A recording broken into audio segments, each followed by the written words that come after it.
Hi everybody, my name is Pearl and welcome back to Grace's Journey and God's Faithfulness.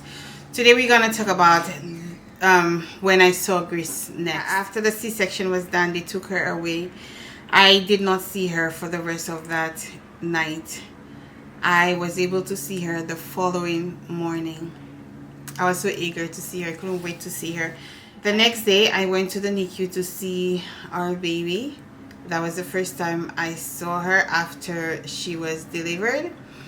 It was so nice to see her. She was in an incubator. She had a tube in her nose, and I asked the nurse why she had the tube, and she told me it was to feed her. And I saw this tiny little baby in the incubator, and she seemed okay when I saw her. I was so happy to see her because imagine you gave birth to a child and they just took the child away. Nobody told you anything about her and you got to see her the following day. I went to that NICU so early to see her. I asked the nurse if I could hold her and she said yes. She put her on me and I held her for the first time. Gosh, it was so nice to hold her. I saw her finger, her hands were clasped, her fingers were overlapped like this, and they were very tight, both hands. I looked to check for her nails to see if she had nails. I didn't see nails. I saw some really tiny thing. It was different. Her ear looked different. I looked at her and I was so happy to see her. So the nurse put her in my shirt and I held her there. Oh my gosh, it was so nice to hold her. And then she told me she was okay, she was doing good. The doctor did not come to see anything. And I stayed there with her. I held her for a while. I was just praying and asking God to help her because I didn't know what was going on. Even then they had not said anything to me what was going on with her. I held her for a good while, but because I had a C-section and the chair I was sitting in was not comfortable at all, so I had to go back to my bed to lay down for a while, but I kept going back and forth throughout the day.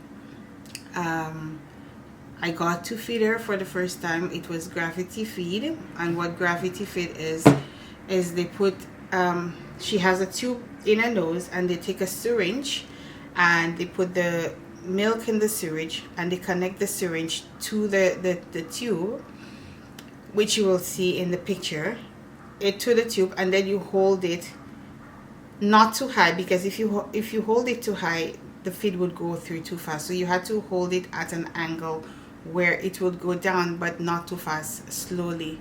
So she was being fed through gravity, and I did that for the first time. I had never seen that before. I stayed at the hospital for a few days and I kept going back and forth to see her. I remember one day when I went in there, I held her. I asked the nurse if I could hold her and she said yes, and she gave her to me, and something was not right. I saw that something wasn't right. Something was not okay. The reason for that is I could hear her breathing, and her breathing was faster, and she sounded like she was crying, but I couldn't hear her cry. She was fussing. She was a bit irritable, and she just wasn't all right. And I said to the nurse, something is wrong. She's not okay. And the nurse told me, oh ma'am, she's okay. It's just you. She's doing fine. It's just you. You worry too much. She's fine. But I knew that something was not right with my baby. So I told her, you know what? I am not comfortable holding her like this because she is not all right. Can you please put her back in the incubator? And she came and she put her back in there. And even then, she's telling me, no, mom, it's you. She's okay. It's just you. Like I am the one overthinking it. There's nothing wrong and I'm trying to find something wrong, right?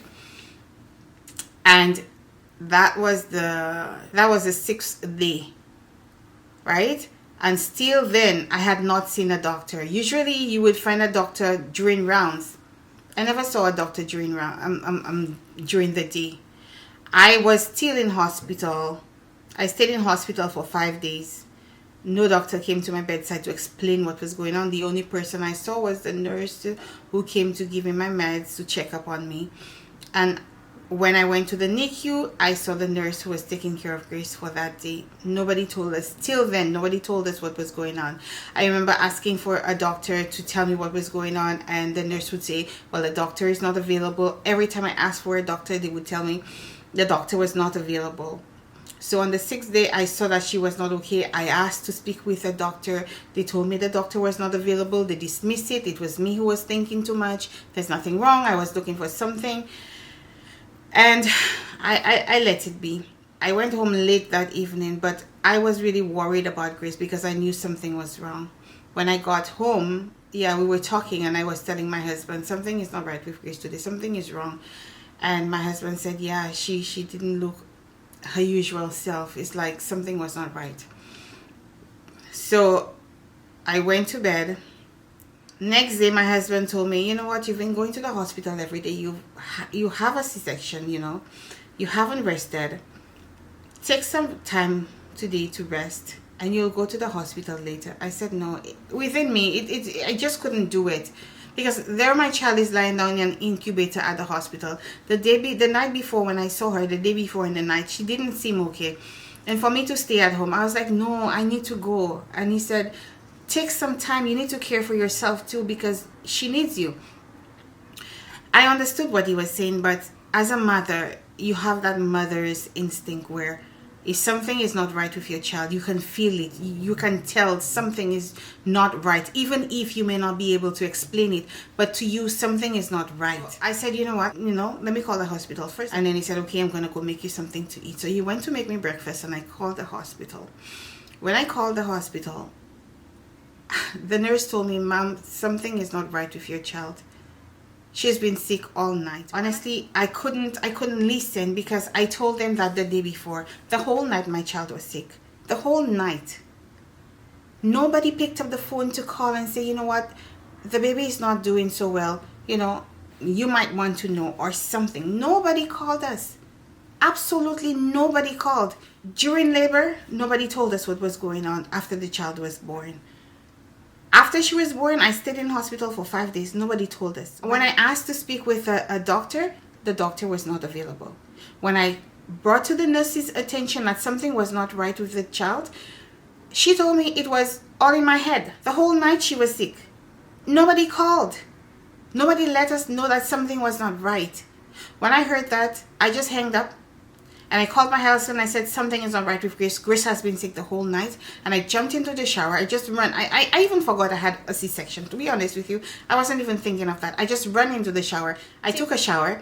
And then I ran back, jumped into the first thing I could get. And out of the door I was going. My husband was, Paul, wait. Wait. And then he went with me. And he drove me to the hospital. We went there. When we got there, Gracie was breathing so hard. She was working so hard to breathe. You could see her chest. Her belly was going like this. You could see her whole body was into the breathing. She was working so hard to breathe. When I got there, I asked to speak with a doctor. Yet still, they had the heart to tell me the doctor is not available. Really? At that time, I was like, no, you know what? I need to speak to a doctor, and I need to speak to that doctor right now. I am not hearing doctor is not available again. Every time I've asked for a doctor, the only thing I get is the doctor is not available.